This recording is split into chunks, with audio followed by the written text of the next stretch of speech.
कहता पहला क्वेश्चन में वो कह रहा है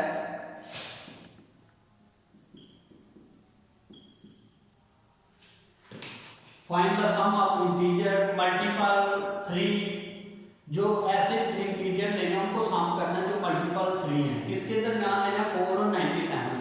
अच्छा मुझे पता 4 और 97 के दरमियान 4 और 97 के दरमियान से हमें मल्टीपल 3 निकालना है। मतलब 6 सम करते जाएंगे 6 9 12 50 अप टू 96। अच्छा अब आपने क्या फाइंड करना है सम। अब ये मुझे पता चल गया ये सीरीज आ रही है। तो सीरीज में मैंने अरिथमेटिक का nth फार्मूला लिखना है तो होता है Sn = n/2 a1 + an।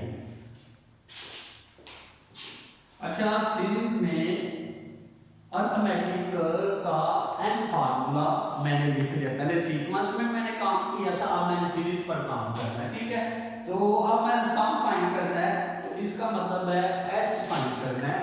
Some stand for Sn। ठीक है, तो h फाइंड करना है मैंने।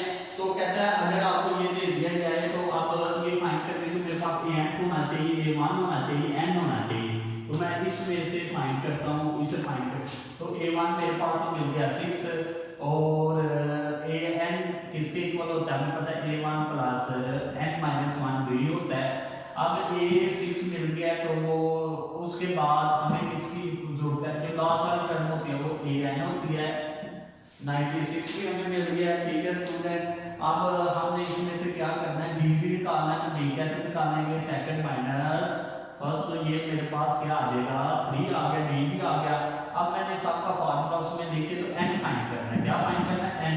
तो ये आ जाएगा 96 = a1 क्या मेरे पास 6 प्लस n फाइंड करना है। ये d 3 आ गया, ये 96 - 6 ये = ये आ जाएगा 3n - 3। ये इधर आके प्लस हो गया 96 में से 90 माइनस ये प्लस हो गया और ये 3n और n की वैल्यू क्या आ गई 31 जैसे पीछे किया था।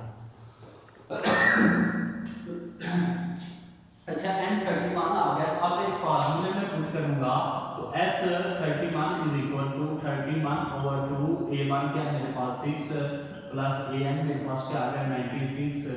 तो जब इसे सॉल्व करूंगा s 31 को तो स्टूडेंट आपके पास आंसर आ जाएगा 5081। सॉल्व करके देखिए इसको। अच्छा क्वेश्चन नंबर 2 पर आते हैं स्टूडेंट।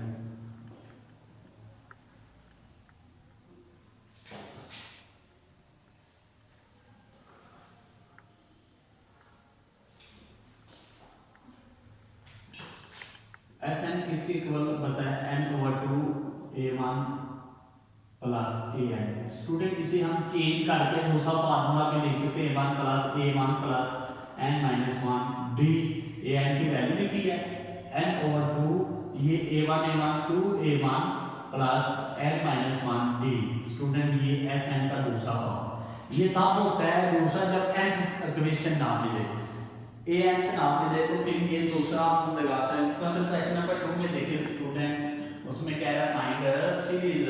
तो एक ही क्वेश्चन करूंगा, बाकी सारे वैसे ही उसी मेथड से ही होंगे स्टूडेंट। तो आप लोग करेंगे और +1 + 3 + 5 अप टू a16। अच्छा स्टूडेंट ये हमें मिल गया। तो आप देखिएगा मुझे इसमें क्या चाहिए, n भी चाहिए, a1 भी चाहिए, d भी चाहिए। तो फिर मैं ये फाइंड कर सकता हूँ। तो लिहाजा स्टूडेंट देखिएगा अब आपके सामने मैं Sn फाइंड करने लगा हूँ। तो कैसे फाइंड करूँ, a1 तो मेरे पास है मौजूद है ऑलरेडी, d भी मेरे पास क्या होता है सेकंड माइनस फर्स्ट करेंगे तो ये माइनस प्लस हो जाएगा, ये आ जाएगा 2 d भी। अच्छा स्टूडेंट जो a के नीचे होता है वो n नहीं होता, जैसे हम पीछे पढ़ के आए हैं a के नीचे n होता है। तो n की वैल्यू भी उसने दे दिया आपको 60। तो आप फार्मूले में लिखेंगे n की वैल्यू भी लिखेंगे n 16/2 a1 क्या है मेरे पास -3 प्लस n क्या है मेरे पास 16 -1 d मेरे पास क्या है 2। इस तरह आप सारा क्वेश्चन सॉल्व करेंगे स्टूडेंट तो आपके पास वैल्यू आ जाएगी 192 S16। ये सारे सेकंड क्वेश्चन ही सारे का सारा सेम टू सेम वैसे का वैसे ही है स्टूडेंट।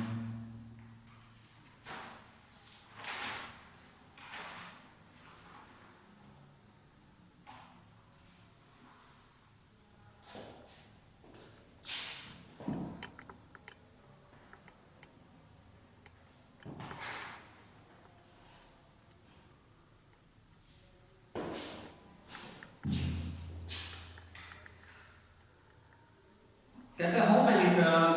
अब मैं क्वेश्चन नंबर 3 पर आने लगा स्टूडेंट। वो कह रहे हैं कि आपने टर्म टर्म मतलब एंड होता है, पीछे भी बताया था। तो वो कह रहे हैं हाउ मेनी टर्म, तो आपको s दे रहा है, ये -5 दे रहा है और उसके बाद ये प्लस -3 दे रहा है, आपको सुमो आना 65 दे रहा है लास्ट में। ये माइनस का है कि प्लस का, तो ये प्लस का स्टूडेंट, तो आपने ये फाइंड करना। अच्छा स्टूडेंट, ये जो पहली टर्म होती है इसे हम कहते हैं a1, b क्या आ जाएगा मेरे पास सेकंड माइनस फर्स्ट, ये a2। अच्छा ये जो अमाउंट लिखी हुई है ना, इसके साथ अमाउंट, अमाउंट का मतलब होता है ये s है, sn है। अगर सिर्फ 65 लास्ट में लिखता तो an होना था। ये जो अमाउंट साथ मेंशन कर रहे हैं, इसका मतलब अमाउंट सम करके सब को कहते हैं, तो वो sn होता है। nth फार्मूला sn का, sn भी आपको दे दिया 65। अब आपने n फाइंड करना है, तो फार्मूला आपको आता है sn n/2 2a1 plus n-1d। तो स्टूडेंट आप इसमें वैल्यू लिखेंगे, तो sn मेरे पास क्या आ गया 65 स्टूडेंट n/2, और ये 2a1 क्या है मेरे पास 7 और प्लस n-1 और d मेरे पास क्या है 2 स्टूडेंट। इस तरह मैं n की वैल्यू निकाल दूंगा बेस से 30। तो ये स्टूडेंट आपका काम n की वैल्यू लास्ट में 13 आ जाएगी सारा सॉल्यूशन करने के बाद। तो इस तरह आप इसे सॉल्व करेंगे। तो स्टूडेंट एक n की वैल्यू 13 आएगी और एक n की वैल्यू -5, क्योंकि क्वाड्रेटिक इक्वेशन बन जाएगी। तो इस तरह आप इसे सॉल्व करेंगे। तो आपको पता है माइनस जब आ जाता है तो वो नॉट पॉसिबल होता है, ये पॉसिबल नहीं है, ये वैल्यू आपकी है नेगेटिव में नहीं चाहिए। तो लिहाजा इसी तरह क्वेश्चन नंबर 4 करेंगे आप। तो क्वेश्चन नंबर 5 पर आते हैं स्टूडेंट।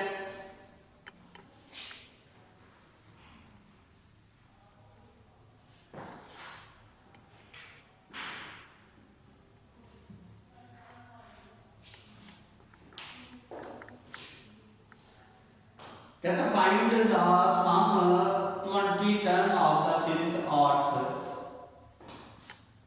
S20 फाइंड करना, जबकि ए आर किसके इक्वल है। अच्छा S20 फाइंड करने से पहले हमें क्या चाहिए, वो क्या कहते हैं A1 और D चाहिए, क्योंकि n तो उसने दे दिया हुआ है। ये आ जाएगा। अब ये देखिए A1 करोगे तो जहां जहां आ रहा है उधर 1 पुट करेंगे, तो ये सॉल्व करके क्या आ जाएगा 4 आ गया। A2 फाइंड करेंगे तो जहां आ रहा है उधर 2 पुट करेंगे तो ये 7। A3 फाइंड करेंगे तो जहां आ रहा है उधर 3 पुट करेंगे तो ये आ जाएगा आपके पास 10। ये आपके पास एक सीक्वेंस क्या है, ठीक है आपको सुनो। अब A1 आपके पास 4 है, D आपने फाइंड करना हो तो सेकंड माइनस फर्स्ट 3 आ गया आपके। अब इसमें S20 तो ये आ जाएगा 20/2 इंटू 2A1 क्या है मेरे पास 4 प्लस n20 - 1 D क्या है मेरे पास 3। इस तरह आप इसे सॉल्व कर देंगे। S20 मेरे पास साफ होकर आ जाएगा।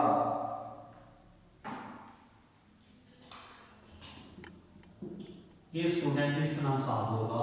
ये आपका क्वेश्चन नंबर 5 था। अच्छा क्वेश्चन नंबर 6 वाला भी सेम टू सेम ऐसे ही है स्टूडेंट।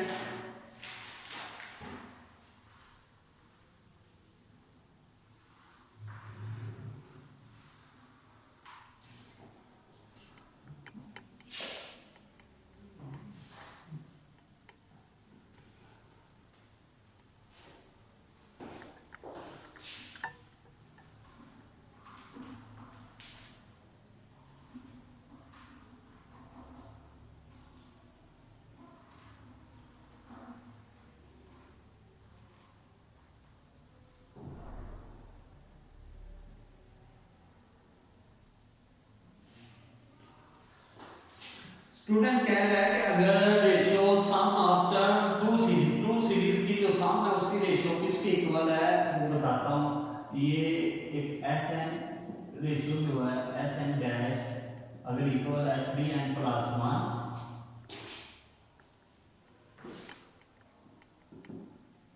n प्लस 1, अगर ये दो सीरीज है सम ऑफ सीरीज इसकी रेशियो इसके इक्वल है, जैसे देख सकते हैं एस एन और S N dash 3n plus 2 over n plus 1, इसे मैं लिख सकता हूँ n ओवर 2 या जगह 2a1 plus n minus 1d। इसी तरह मैं दूसरी भी लिखूंगा तो उसमें ये आ जाएगा n over 2 2a1 dash plus n minus 1d dash.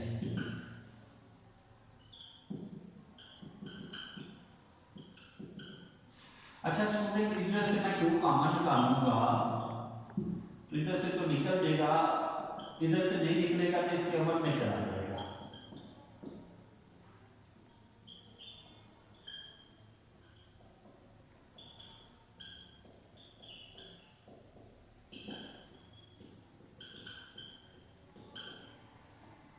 ये इससे कटिए, ये अब ये सारे कट गए आपके सामने वैल्यू, तो अब ये आ जाएगा a1 plus n minus 1 2d a1 dash plus n minus 1 2d dash.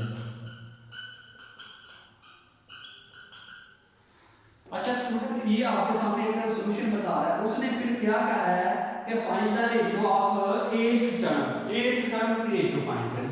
हमें पता है, हमें पढ़ा था कि अगर मैं a8 लिखता हूं तो किसके इक्वल होता है a1 प्लस 7d। ये a8 तब बन सकता है अगर d के साथ 7 हो। इधर a1 तो मिल गया, इधर मुझे d के साथ 7, तो मैं इसे लेट कर दूंगा n minus 1 over 2 is equal to 7। अगर मैं इसे 7 के इक्वल लेट कर देता हूं तो जहां जहां ये लिखा हुआ है उधर मैं 7d लिख लूंगा, इधर a1 dash plus 7d dash, तो ये क्या आ जाएगा 3n plus 2 over n plus 1। यहाँ तक मैंने इसे ये लेट कर दिया ताकि ये 8 बन जाए। अब देखो n की वैल्यू निकालनी हो स्टूडेंट तो आप कैसे निकालोगे, ये 2 इधर जाकर मल्टीप्लाई हो जाएगा 14 और इधर से n की वैल्यू क्या आ जाएगी 14 प्लस 1 n 15 आ जाएगा। अब ये a8 हो गया और ये a8 डैश हो गया और जहां n है उधर 15 पुट किया स्टूडेंट प्लस 2 और ये 15 प्लस 1 और ये सॉल्व करके आपके सामने आ गया 47 ओवर 60। ये a8 और a8 डैश 47 ओवर 16 आ गया। a8 ratio a8 dash is equal to 47 ratio 16 जवाब आ गया। ये था आपके सामने क्वेश्चन नंबर 6.4 का जो वेरी इंपॉर्टेंट है। अच्छा 6.8 वाला क्वेश्चन, 9 वाला, 10 वाला, 11 वाला सेम टू सेम ऐसे ही है कि हमने सीरीज को सम करके उसमें फार्मूले पुट करके तो सॉल्व करना है। 30 वाला, 14 वाला, अब ये 14 और 15 सेम टू सेम है और 16 17, तो ये मैं 14 और 15 करता हूँ स्टूडेंट। तो आप आगे देखिएगा जो सेम है वो मैंने छोड़ दिया स्टूडेंट, ये अब आपका काम है, तो आगे मैं सॉल्व करने लगा हूँ स्टूडेंट।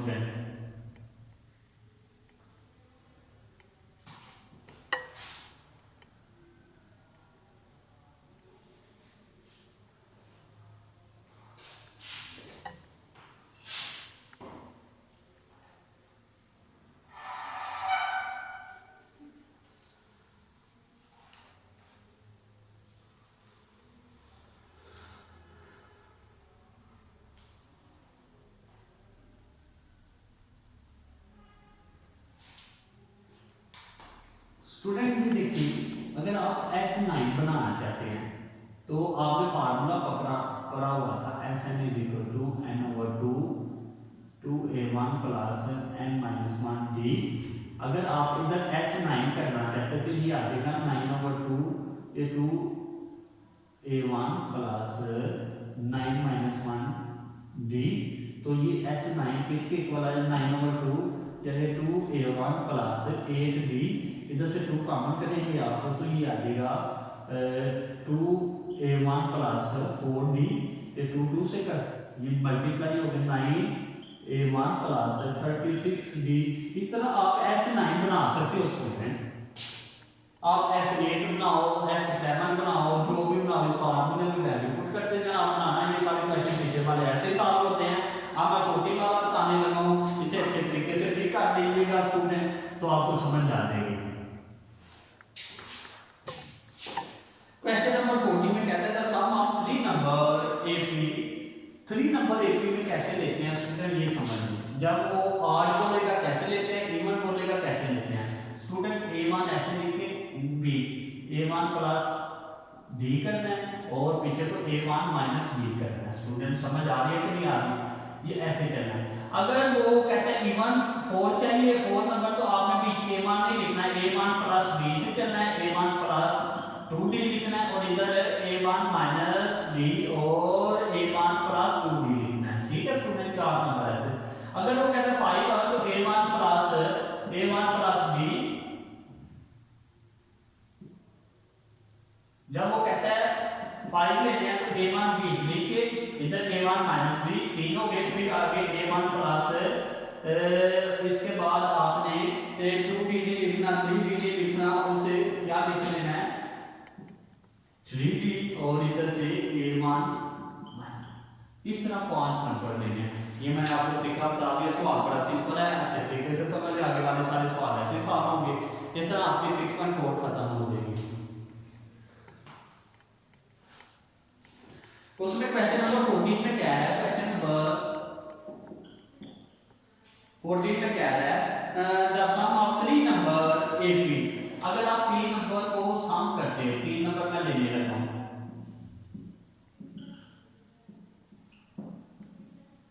ये मैंने 3 नंबर दिए स्टूडेंट। अगर मैं तीनों का सम करता हूं तो किसके इक्वल है 24 के, और प्रोडक्ट होगा तो वो A1 minus B, A1 plus B 444। अच्छा इधर से अब आप देखें B कट के, ये 3A1 plus is equal to ये 24 और A1 8 आ गया, आपके पास 8 आ गया। अब आपने क्या करना है, इनको मल्टीप्लाई करके सॉल्व करके D की वैल्यू निकालनी है और बाकी बाद में ये नंबर फाइंड करेंगे। नंबर फाइंड करने के लिए आपके पास A1 और B चाहिए। आपने क्या करना है, इधर से A1 निकाला, इधर से B निकालना है, इसमें पुट करके A1 और B के इस तरह आपने नंबर फाइंड करने हैं। ये देखिए, ये दोनों A1 को इधर कर दिया, ये दोनों सेम थी, एक में प्लस था माइनस, लहदा स्केल हो जाएगा। फार्मूला होता है ये 444 होता है।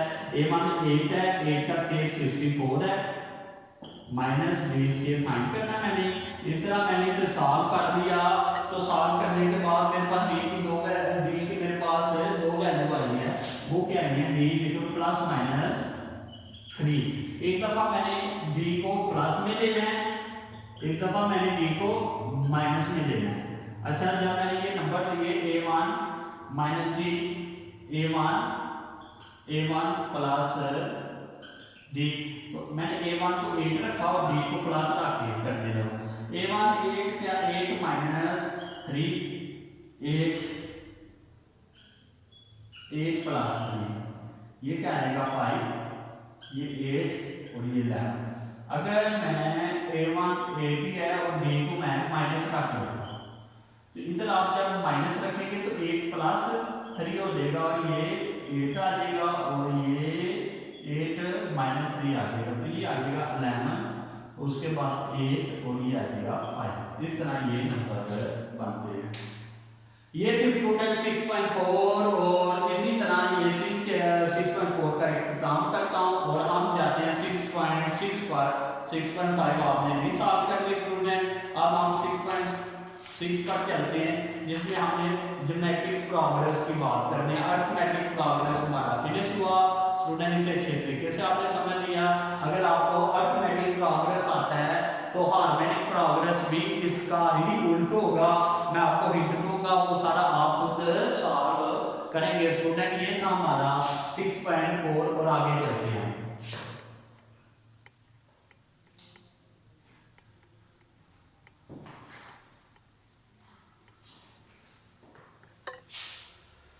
अब हमें ज्योमेट्रिक प्रोग्रेस पढ़ना है, जिसमें ज्योमेट्रिक का nth फार्मूला होता है an = a1 r n - 1। ये अर्थमेटिक प्रोग्रेस है, ज्योमेट्रिक प्रोग्रेस का nth फार्मूला है स्टूडेंट। तो इसका मतलब है अर्थमेटिक प्रोग्रेस में d आता था, वो क्या होता है nth formula an = a1 + n - 1 d। इसमें अगर d सेम आए तो वो अर्थमेटिक प्रोग्रेस है, अगर d सेम ना आए तो, अगर r सेम आ जाए तो वो ज्योमेट्रिक प्रोग्रेस है। जैसे कि उसने एक सीक्वेंस लिखी हुई है, मुझे नहीं पता ये अर्थमेटिक है कि ज्योमेट्रिक, तो मैं क्या करूंगा d पहले लेकर देखूंगा, सेकंड माइनस फर्स्ट, ये आ जाएगा मेरे पास 3, और फिर ये d दोनों का लूंगा तो सेकंड माइनस फर्स्ट, तो ये तो 6 सेम ही नहीं आ रहा था ये अर्थमेटिक प्रोग्रेस नहीं। अब ज्योमेट्रिक प्रोग्रेस के लिए क्या करते हैं, हम r लेते हैं, r क्या होता है सेकंड ओवर फर्स्ट, रेशियो लेते हैं r स्क्वायर का रेशियो, ये 2 आ जाएगा, इसका r होगा तो ये आ जाएगा 12/6, ये भी 2। इस तरह मुझे समझ आ गई ये तो ज्योमेट्रिक प्रोग्रेस है, ये अर्थमेटिक प्रोग्रेस नहीं हो सकती। तो अब इसे मैंने सॉल्व करना है, तो कहता है find the fifth term of GP, GP की फिफ्थ टर्म फाइंड करो। मुझे पता है इधर अगर मैं a5 लिखता हूं, ये an = होता है a1 r n - 1। अगर मैं इधर a5 लिख देता हूं तो a1 प्लस ये क्या आ जाएगा r5 - 1, तो ये a1 r4 आएगा। इसका मतलब अगर a6 लिखता हूं तो a1 r5, एक पावर कम आती है आपकी। इस तरह आप जितनी मर्जी बना ले स्टूडेंट। तो उसने क्या फिफ्थ टर्म फाइंड करो, अगर मैंने फिफ्थ टर्म निकालना है तो a1 भी चाहिए r भी चाहिए। तो a1 मेरे पास क्या है स्टूडेंट 3 है, r मेरे पास क्या आ जाएगा 2, ये आपने अभी भी निकाला 6/3, ये 2 आ जाएगा। अब इसमें आपने a5 कर दिया फाइंड, तो ये आ जाएगा a1 r4, a1 क्या है मेरे पास 3 और 2 की पावर 4। इस तरह आप इसे सॉल्व करेंगे स्टूडेंट तो आपके पास 48 आ जाएगा। स्टूडेंट ये थी आपकी 6.4 का पहला क्वेश्चन। वीडियो पसंद आई तो लाइक करें, अपनी राय कमेंट करें। ऐसे ही मजीद वीडियोस के लिए हमारा चैनल सब्सक्राइब करें और बेल का आइकन दबाएं ताकि आपको हर वीडियो का नोटिफिकेशन मिलता रहे।